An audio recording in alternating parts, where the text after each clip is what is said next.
There was a study done the studies were done in the 60s, 70s, 80s.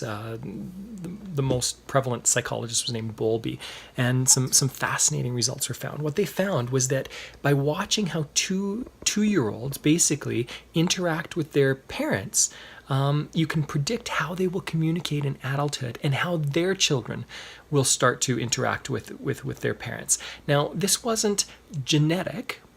This was how people were communicating. Now, what has come from that is called attachment theory. I'm getting to a good point here, okay? So stick with me. What is the application of this? So basically, there were three different types of attachment. There was avoidant, where people, instead of interacting with emotion and going deeper with people with emotion, they would run away from their own emotion. They would kind of hide it, press it down. They wouldn't interact with their own emotions. Even though their heart rates were going crazy, you couldn't see it on their face. And this is true of I would guess, the majority of North American culture is avoidant.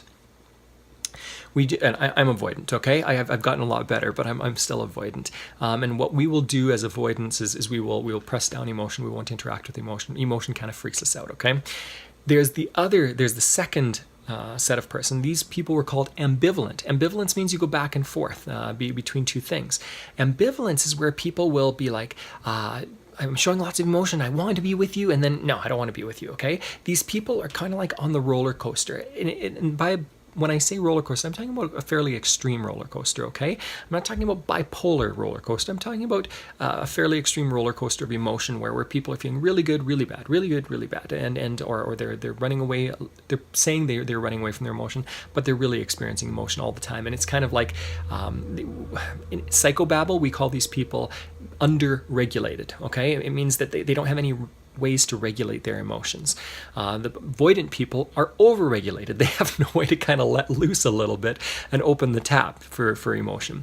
There was a third group of people that had been, they discovered later that this group of people, most of them had been abused in some significant way. And they had kind of chaotic ways of interacting with people. So that was a smaller group of people. So let me talk about the first two groups today. The avoidant group, the people like me, the people who are over-regulated, the people who need to turn the tap and let some emotion out every once in a while. These people typically do accomplish a lot in life. They're often strong in business. Having said that, just like a video I shot a few days ago, these people tend to struggle with really deeper connections with others. Okay?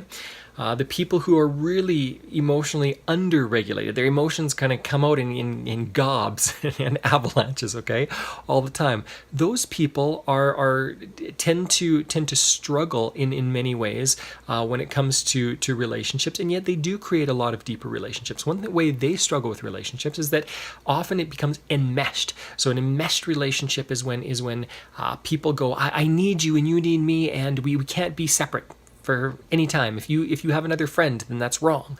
If you have another relationship with somebody, that's awful, because we need to be together all the time, 24/7. That's kind of enmeshment, and there's more to it than that. But basically, what I wanted to say about this today is there are advantages and disadvantages to both. Okay, it's not that avoidant personalities or ways of communicating are excellent, or ambivalent ways are more excellent. They both have advantages and disadvantages. Here's where strong emotional connections with people is ideal, and that's called attachment.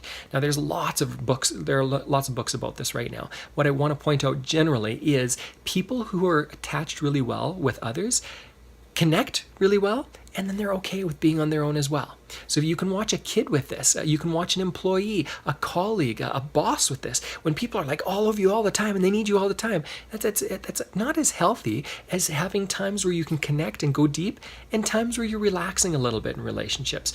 The way to build strong attachments with people, and I'll be really quick with this, the way to build strong attachments with people is to have strong emotional intimacy with people that still has breaks. So it's safe. When people feel safe, they tend to relate to people in a healthier way.